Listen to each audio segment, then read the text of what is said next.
Oi, eu sou a Nath Zanoni, cartomante, terapeuta espiritual, macumbeira, 15 anos e mãe pequena do terreiro Espada de Ogum, Caboclo Mata Virgem, Exu 7 Porteiras. E eu trouxe aqui um unboxing, uma resenha, na verdade, né, a respeito desse baralho maravilhoso que eu usei nas previsões dos signos, tá? Vieram perguntar nos comentários e eu falei, por que não? Por que não trazer baralho? Eu gosto tanto dessas cartas que eu jogo e tenho alguns que me são tão queridos, assim, são pequenas joias, sabe? E, de fato, obras de arte, que eu não só coleciono, mas eu tenho para usar. Então, já comecei uma particularidade aí. Eu compro baralhos com o intuito de usar, independente da frequência. E uma outra curiosidade, né? Eu tenho essa rotatividade. Então, por exemplo, eu tava bastante na energia desse baralho aqui, e ultimamente eu tô na energia de um outro baralho. Tem a ver com o espírito? Não, tem a ver com nada. Tem a ver com eu olhar pra carta e me inspirar. Então, tem a ver com a minha cabeça, tá? Cartomancia é arte e, pra mim, pelo menos, é muito importante que eu goste daquele baralho, tá? Que eu me identifique com ele, que eu tenha algum apreço, tá? Então, esse baralho aqui, eu já sabia que ele existia, mas há alguns anos eu tava consumindo bastante essas lives de Cartomante Responde. E eu sempre gosto de ver as pessoas embaralhando, tirando cartas e tudo mais. Então aí eu resolvi comprar e de fato ele é maravilhoso e para os vídeos ele fica incrível, tá? Então ele vem nessa caixinha aqui. Esse baralho cigano da Feitiços Aromáticos, sim, é um sex shop, tá? Vem com um livreto de fato, como eles dizem na caixinha. Natália, por que é um sex shop? Porque no final a gente tem aqui, tá? Não sei por que cargas d'água, não sei a história dele, mas enfim, é isso. Vem significado de carta, algumas sugestões de tiragem e aí tá tudo certo, tudo resolvido, tá? E o baralho, ele é de um material muito bom.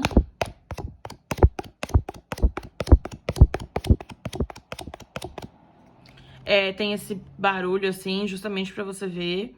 Ele tem um verniz aqui atrás, mas aqui na frente é bem melhor, ó. É bem mais lisinho. Aqui ele tem uma leve textura, tá? Mas aqui ele até... É como se o baralho ele fosse assim, ó. Reto, e aqui ele faz uma curvinha, justamente por ter essa película aqui, né? Esse gloss, que a Juliana Castro comenta, mais forte aqui na frente, tá? As cartas dele, ele vem com 36 cartas mesmo, não tem extensão, pelo menos essa versão que eu tenho aqui não tem. E a estrutura dele funciona da seguinte forma. Vem o símbolo central da carta, né? Então aqui o cavaleiro.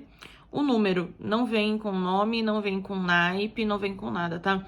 Esse baralho aqui, ele é um baralho cigano da escola brasileira, tá? O que acontece? A gente vai perceber que no Brasil veio, né, um movimento de uma linha de raciocínio, né, de um tipo de interpretação que é um pouco diferente do que é lá fora, tá? O baralho cigano, ele não é criado aqui no Brasil, ele foi feito na Alemanha, enfim, tem uma série de outras coisas. Então a gente percebe que lá fora existe uma interpretação diferente do que é aqui no Brasil, tá? E por isso que eu falei, esse baralho é feito, né? Ele é ilustrado, baseado nessas interpretações que a gente tem aqui no Brasil. Assim, ele é de alto contraste, ele é muito bonito. Talvez aqui pela câmera, pela iluminação que tá aqui em casa, eu não consiga mostrar direito, mas aí eu vou tentar aproximar a carta pra fazer esse movimento assim, tá? Mas ele é muito bonito, tá? Ele é muito detalhado. Se eu não me engano, aqui nós temos a assinatura da pessoa. Aqui também. Então beleza. Do ilustrador ou ilustradora, enfim. É um baralho muito bom de se ter em mãos, tá? Ele acaba ficando bem grossinho, justamente por conta dessa finalização dele, ó. Mas como é um baralho de pé, então não é um problema pra mim. Ele é muito lindo. Ele é muito bonito mesmo. E por que lembrar a respeito da escola brasileira, né? Primeiro porque a carta 2, que é a carta dos trevos, aqui é representada como obstáculos, né? O que muda, obviamente, porque temos uma outra simbologia aqui, tá? Então é importante que a gente saiba essa diferenciação para usar esse baralho da melhor maneira possível, tá? Então, nós temos o cavaleiro. E é claro também que na escola brasileira, na maioria das vezes, cartas que são tidas como negativas são cartas mais... como é que eu posso dizer? A arte dela é uma arte mais impressionante, tá? Quando a gente chegar na carta da nuvem, por exemplo, ou na carta da serpente, a gente vai ver. Ó, aqui a gente tem alguns desgastes por conta do uso já, né? Mas aqui, por exemplo, essa bolinha, se eu não me engano, foi questão do corte, tá? Porque a gente vai ver ela em outras cartas aqui também, tá? Carta dos obstáculos, carta do navio, carta da casa. Olha que carta linda. E é interessante porque eu gosto de fotografias ou de desenhos que sejam assim, sabe? Mais emocionantes, mais... Deixa eu ver. Mais emocionantes, mais... Ai, não sei bem como é que é a palavra, expressivos, né? Eu acho que seria. Então, a gente tem uma casa, mas a gente tem um quintal aqui fora, a gente tem um riachinho, aliás, um laguinho, a gente tem uma floresta aqui atrás. Então, é muito bonito. É muito bonito, é cheio de detalhe. Muito, muito, muito bem feito. A carta da árvore, geralmente, carta da árvore sempre me impressiona, né? São cartas que fazem diferença na hora que eu vou escolher o baralho, se eu vou comprar ou não.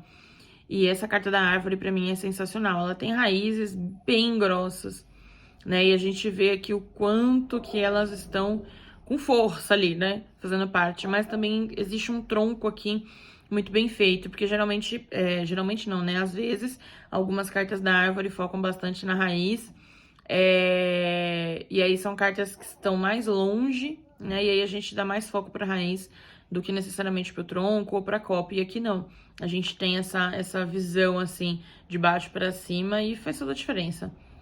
Faz toda a diferença, é maravilhosa essa carta. Eu acho linda.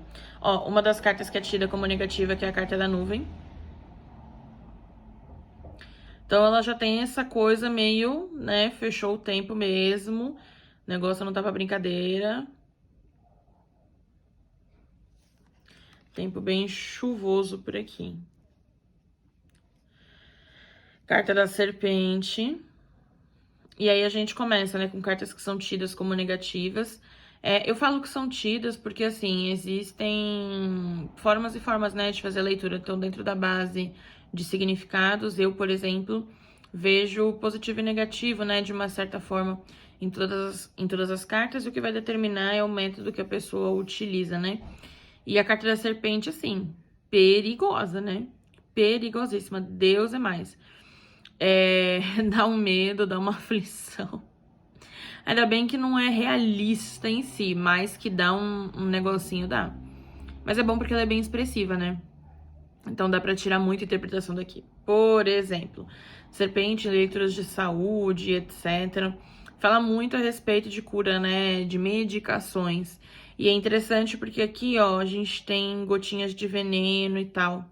Então, a gente tem pequenos detalhes que fazem total diferença, que ajudam a gente a não só lembrar, sabe, mas construir um caminho de sentido para as mensagens que a gente vai passar. E também dá espaço para que a gente crie interpretações em cima daquilo que está retratado, né? Carta do caixão. E é interessante porque o caixão tá num lugar elevado, tem até um anjo aqui, né? Estamos aqui nas nuvens, essa coisa meio de céu, meio de pôr do sol também. Muito legal. Tem até vela no caixão, gente. Caixão e vela preta, é mais ou menos nesse sentido. A carta do buquê, que, olha, na imagem talvez não esteja imprimindo o suficiente a qualidade e a beleza dessa carta, tá? Essas cartas, elas são bem contrastadas. Eu tô tentando clicar aqui pra gente focar e conseguir aparecer. Tô tentando fazer uma sombra com a mão pra ver se... Mas não retrata. Mas é um verde muito forte, é um vermelho muito intenso. Não é um vinho, né, na verdade. É muito bonito, o papel assim, rosa. É perfeito. Essa carta, ela é incrível. Incrível, incrível. Carta da foice com seus bons trigos. Tudo sendo cortado, né? Não antes do tempo, na hora, da forma devida. Trazendo também aquela interpretação de colheita, né? Que algumas pessoas enxergam na carta da foice. Carta do chicote, uma carta de bastante aflição, né? Aí a gente tem algumas luzinhas aqui também, um roxo, que me remete, não quer dizer que isso seja regra, né? Mas que traz muito conotação espiritual. No caso do chicote, não de espiritualidade aflorada, não. Mas de pessoas que estão sofrendo com algum tipo de magia, né? Então, fala bastante a respeito de feitiço mesmo, né? Dessa coisa da manipulação energética. Afinal de contas, o chicote, ele é um objeto de manipulação, né? Carta dos pássaros, que no caso, essa daqui é uma carta dos pombos, eu imagino. Não deixa de ser pássaro, mas não é como se tivesse um beija-flor, né? E eu gosto que são dois.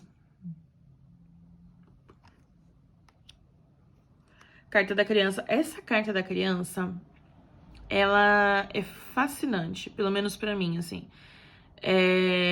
Eu acho que é uma das cartas da criança que eu mais gosto.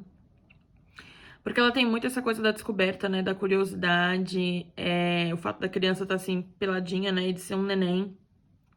É muito comecinho ainda, né? Do mesmo jeito que a criança tem. Mas eu acho muito, muito, muito interessante. Muito interessante mesmo. O fato, por exemplo, de a criança parecer que tá num estúdio de fotografia ou num vazio, porque aqui tá escuro e a luz está nela para ela, sabe? Então, por isso que essa questão da descoberta, da curiosidade, do experimentar, sabe? Do novo, de fato, né? Porque não existe nada além dessa criança aqui, né? Então, eu acho muito bonito. Muito bonita mesmo essa carta. Deixa eu ver se melhora aqui um pouquinho do foco. Melhorou. Acho linda essa carta da criança. Carta da raposa. E bem energia raposa mesmo, né? A espreita e tal. E é interessante uma coisa da carta da raposa. Um dos meus mestres de baralho cigano levantou, né, essa pauta, principalmente lá, aqui fora do Brasil.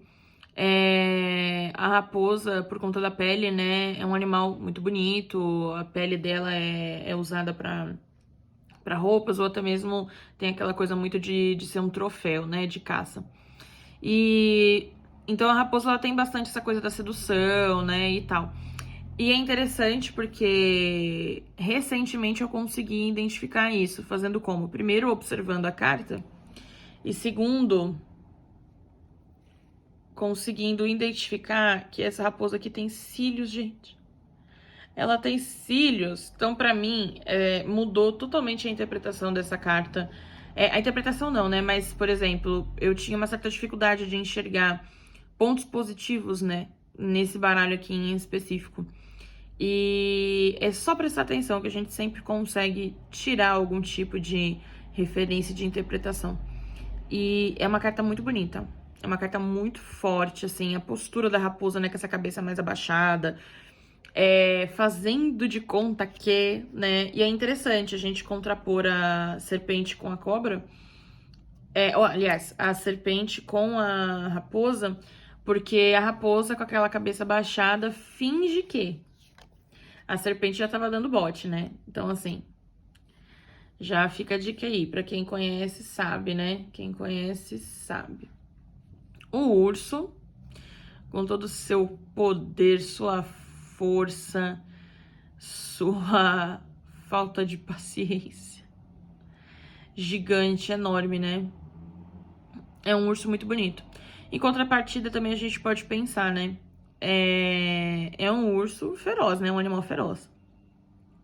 Mas, quem nós somos, né? A pessoa que tá sendo atacada ou aquela que precisa atacar, né? Precisa defender. E por quê? E aí, uma outra interpretação, né? Por que que esse urso tá desse jeito que ele tá, né? Será que alguém foi mexer com o bebê dele? A gente precisa pensar sobre isso. A estrela. Essa aqui é uma carta muito bonita. Muito bonita mesmo. É digna de desenho animado, né? Praticamente. Me lembra muito o Rei Leão, não sei porquê, mas aquele momento que o Simba, já adulto, né, vê o Mufasa e tal, essa conexão com o destino, com a nossa missão, com os nossos ancestrais, e aí é interessante porque tem uma carta, tem uma árvore aqui, né? Nas outras cartas também, em algumas tem a presença de árvore aqui. A conexão com os nossos ancestrais, não para dizer que a gente fala com os mortos, não, mas como orientação, né? Como uma mentoria, né? Como um mentor, de fato, obviamente. Um guia espiritual. A cegonha, já para se jogar do ninho e ir. Belíssima. O cachorro, gente, essa carta do cachorro, eu acho ela tão linda. Porque tem a questão do cachorro, né? Sobre diversão, sobre ser um pouco atrapalhado, enfim, né? Mas ela tem muito essa coisa da atenção, ainda mais sendo um pastor alemão. Sobre atenção, sobre o faro, sobre proteção. Olha como que ele tá posicionado, né? Tá em alerta. Das duas, uma, ou ele vai descer pra brincar, pra sair correndo no parque, ou vai defender alguém, né? Vai atacar alguém pra defender quem ele ama, enfim. Então, eu acho muito, muito legal quando é um cachorro assim, grandão. Não só cachorrinho de madame, nada contra os cachorrinhos de madame. Muito pelo contrário, eu amo todos, acho lindos. Mas é muito significativo, né? Ter essa raça, porque pelo menos eu tenho uma interpretação diferente, né? Principalmente até porque pastor alemão é muito cachorro de polícia e tal. Então é interessante também o como que. Eu tô falando, mas não é uma regra, né? Mas é o como que a gente surfa na criatividade e essa fotografia, né? Esse desenho traz uma referência diferente para cada um. Torre. E aí é interessante aqui, ó. Torres, né? A gente tem aqui torres. E eu acho bem legal. Que são mirantes, né? Talvez aí pra antecipação da guerra e tudo mais. São verdadeiras fortalezas. E olha aqui o quão alto que é, né? Tá no nível dos pássaros já praticamente. Muito interessante. Jardim, olha que coisa linda.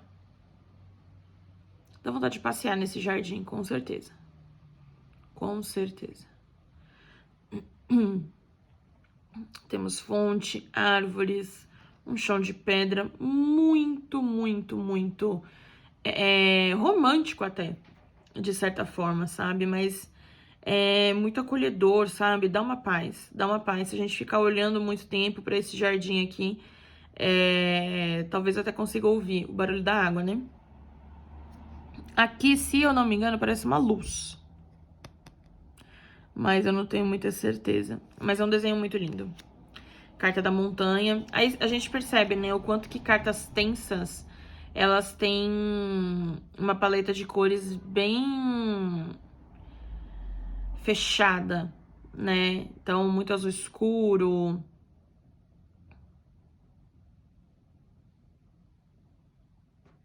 Aliás, pensando bem, não cartas necessariamente negativas, mas de coisas que talvez a gente não consiga mexer. Porque a carta das nuvens, ela tem aquela tempestade, né? Quem é que controla o tempo? E a carta da montanha continua sendo um elemento da natureza, né? Tem essa coisa meio... Não dá pra fazer muito com isso, né? Mas tem um solzinho que sai aqui, ou que tá se pondo, né? Vai depender da referência. Mas é muito bonita. E também presença de nuvens, né? É interessante isso. É interessante pensar. Não só pela altura da montanha, o que só faz ela ficar cada vez maior, mas inclusive também pelo trabalho que vai dar pra resolver. A carta do caminho. É interessante, né? Estudando com o Alex, ele falando a respeito de símbolos que foram modificados, né, aqui no Brasil. A carta do caminho, na verdade, é a carta dos caminhos, né? E aí aqui no Brasil virou um caminho só. E uma das coisas que quando esse baralho chegou, minha mãe me atentou, é para o fato de que esse caminho ele não existia, ele foi aberto, né? Aqui a árvore cortada no meio, as coisinhas aqui cortadas no meio. Então, assim,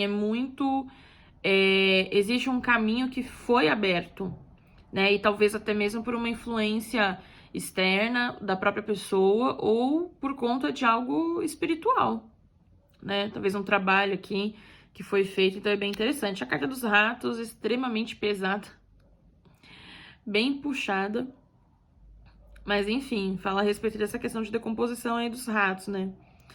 Todo mundo vai virar comida de rato um dia, talvez. Ó, uma mão aqui de uma pessoa num bueiro. Gente, é triste, tá? Essa carta. Ela é uma carta difícil e complexa, mas enfim. Tá aí, né? Com toda a sua densidade e o seu nojo, né? Dá pra ver mais do que desgaste na carta do rato, né? Nojo é uma delas, né? E é interessante vir justamente, né? Com a carta do coração.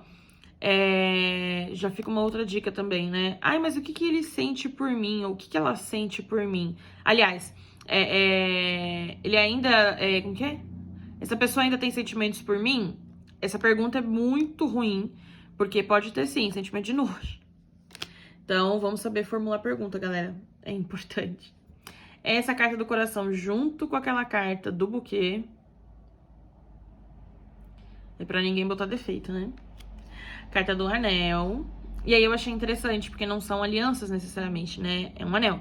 Falando a respeito de um compromisso, a Lemniscata tá aqui, 2 vezes, na verdade. E é interessante ela falando de um compromisso, porque esse aqui é tipo um anel de formatura, né? Então a gente tem uma questão de maturidade, enfim, diferente do que seria só as alianças, né? Pra parar de associar apenas a casamento. Eu tive um professor, o Rogério Temporim, que falou a respeito da diferença, né? Entre a carta do anel e do coração. Porque quando a gente fala de coração, a gente vai falar de sentimento, obviamente. Mas quando a gente fala a respeito de casamento na aliança, a gente não tá falando da relação, a gente está falando sobre a democracia do casamento, sobre os acordos e combinados que são feitos, sobre estar no papel ou não, enfim. É uma outra perspectiva sobre um mesmo assunto. E também, é claro, a Carta da Aliança vai falar sobre contratos e combinados de tudo, né? Parcerias, até de emprego, inclusive. Carta dos livros, cara, muito sensacional. Livros despencando aqui. Alguns fechados, alguns, né, vindo jogados, abertos. Mas empilhando, né? Eu acho que é muito interessante essa representação do conhecimento e até mesmo aquele viés que fala a respeito de segredo, né? Quanta informação tem aqui que tá guardada, né? E aí, numa leitura de autoconhecimento, talvez, posso falar a respeito, né, da necessidade da pessoa calar um pouco mais a boca, mas calar um pouco mais a boca. E, gente, tô assistindo muito Diva Depressão, me perdoem. Calar um pouco mais a boca ou até mesmo o que ela precisa liberar, porque aqui eu só tá acumulando, né? Então, dependendo de como vai ser o método, qual vai ser a pergunta, o contexto, enfim, é interessante. Carta do envelope, ou carta da carta, ou lâmina da carta. Gente, detesto chamar por lâmina, tá? Mas, enfim, é muito bonita, né? Tem um selo, tem remetente destinatário. A pessoa tá no quarto, num escritório, não sei. Pra mim dá mais impressão de quarto, né? Por estar mais perto da janela. Escrevendo aquilo, redigindo aquilo, né? É muito, muito, muito inspirador de você pensar nesse contexto e lá na hora, de acordo com a pergunta, com a situação que a pessoa tá passando, ou que você, né, tá passando, às vezes tá jogando pra si mesmo. A gente criar em cima disso, né? Então, por exemplo, até mesmo, o que eu posso fazer, né? Pra gente que trabalha com terapias holísticas, ou enfim, tem muito essa coisa, né? De escrever as coisas no papel, queimar, não sei o que, nananã. Então, pode até trazer aqui um processo meditativo, só que de forma manual, né? Não a pessoa lá de olho fechado e tal, mas não. Ela deixando aquilo vir pra fora, né? Pra ser limpo, pra ser resolvido, pra ser queimado na vela, enfim. Então dá pra criar bastante coisa aqui, é claro, né? A gente vai adaptando de acordo com o contexto, com a situação, né? Com a própria pessoa, com a expectativa dela, mas perfeito. A carta do homem, que nesse caso aqui é a carta do cigano. E que cigano, né? Que cigano. Não falo nem porque talvez a foto seja bonita ou não, mas pelas joias, né? Babadeiro. E o punhal.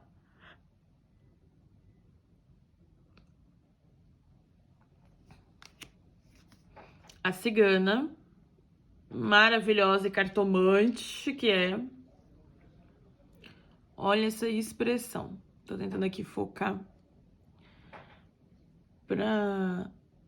Pronto. Olha que coisa linda essa saia. Vontade de replicar essa roupa. Linda, belíssima. Com joias, unha comprida, mais ou menos, ou pelo menos pintada. Com esse olhar penetrante. E é interessante como vai mudando, né? A versão europeia tem muito essa coisa de damas, né? Da sociedade e tal. E aqui na Carta da Mulher, embora quando a gente não esteja falando de uma pessoa específica, a gente traz características, né, binárias correspondentes a esses gêneros, né? Tem uma força aqui, né? O jeito que essa mulher olha. Olha o jeito que essa mulher olha. E é interessante como que ela tem uma percepção diferente do homem, por exemplo, né? Que tem um punhal aqui, que é muito mais racional, né? Muito mais material, muito mais físico. Ela vê coisas através da intuição, através do invisível, que ele não tem muito acesso, né? Então é diferente. Então tem toda uma atmosfera, né? Todos os pequenos detalhes, né? Lírio. Que é linda essa carta, inclusive. E aí ele tem bastante roxo e azul aqui atrás. O lírio também é uma carta que fala bastante de espiritualidade, então tem tudo a ver. A carta do sol, eu achei interessantíssimo ela ter o sol em amarelo, né, como a gente geralmente desenha mesmo, mas ter esse céu vermelho, essa energia, essa coisa escaldante, assim, nossa, parece que você vai ficar fritando. E é interessante essa interpretação também. Carta da lua, mágica, né? Totalmente mágica. Com nuvens aqui, com árvores aqui. E é interessante porque já traz também uma margem de interpretação a respeito da falta de visibilidade, né? Embora essa lua aqui esteja cheia, mas a lua não é o sol, né? Ela não ilumina tudo. E, aliás, a própria lua não ilumina nada, né? Ela reflete a luz do sol. Mas ela tem feixes de luz. Então, ela ilumina aquilo que ela quer, aqui, ó. A gente não consegue ver tudo, a gente consegue ver fragmentos. Então, ela já traz ali uma noção de interpretação. A carta da chave, com as mãos, eu acho muito especial, porque é um poder, né? É uma solução, é uma capacidade, é uma oportunidade, né? A carta dos peixes, lindo. E esse peixe dourado aqui, perfeito. Profundo, em águas profundas. É muito bom. E nunca sozinho, né? Outra coisa também, uma das cartas também que me faz escolher baralhos é carta dos peixes. Tem sempre que ser peixe vivo, né? Então, também tem esse ponto aí. Carta da âncora, tem moedinha e tudo. Olha que babadeiro. Ela é linda. Ela é linda, linda, linda, linda, linda. E a carta da cruz, como se a gente estivesse, né, subindo uma montanha e chegamos lá. Aqui, ó, a glória, né? E, se eu não me engano, é na escola brasileira mesmo, né, que a carta da cruz, ela é vista como esse momento de ascensão justamente por conta do cristianismo, né? Então, ela tem todo esse momento de glória, né? Foi cansativo, teve bastante sacrifício, renúncia no meio do caminho, mas chegou lá. E foi isso, esse baralho ele é incrível. Ó, vou mostrar como é o baralho. Então, ele não é um baralho difícil de manusear e tudo mais, muito pelo contrário. Pra quem gosta de fazer leque com ele, é perfeito. Ou pra quem gosta assim, né, mais deitado também, ele é fácil de embaralhar. É que eu já deixei essa vida, né, de embaralhar ele assim, eu embaralho ele em pé mesmo. E ele abre maravilhosamente bem, sem precisar fazer nenhum esforço. Eu espero que você tenha gostado. Espero que tenha sido útil pra você, que tenha te inspirado de alguma forma. Caso você compre, me conta aqui nos comentários, mas se não, não tem problema, tá? Eu faço esses conteúdos não só para cartomantes, mas também, claro, por que não? Para que conheçam essas cartas maravilhosas e que tem um preço super acessível também. Mas porque essas imagens são de fato inspiradoras, deixam a gente feliz. Eu particularmente gosto muito desse tipo de vídeo, sendo baralhos que eu vou comprar ou não, mas eu gosto de ver, de apreciar essas obras de arte que a gente tem a oportunidade de ter na nossa casa também. Então, axé, curte esse vídeo, compartilha com alguém que você conhece, que gosta de carta também, ou que é cartomante, indica aí, olha que baralho bonito pra você ter, lembra de você, não sei o que, acho que pode ser maravilhoso. Comenta aqui se você gostou, se você quer ver mais. E também se inscreve no canal se você ainda não se inscreveu e ativa o sininho de notificações. Olha, vamos com calma, são os primeiros vídeos assim de baralho que eu tô fazendo. Então, preciso ainda bolar uma linha de raciocínio pra ficar boa essa finalização de vídeo, tá? Mas aos poucos a gente chega lá. Muito axé pra nós.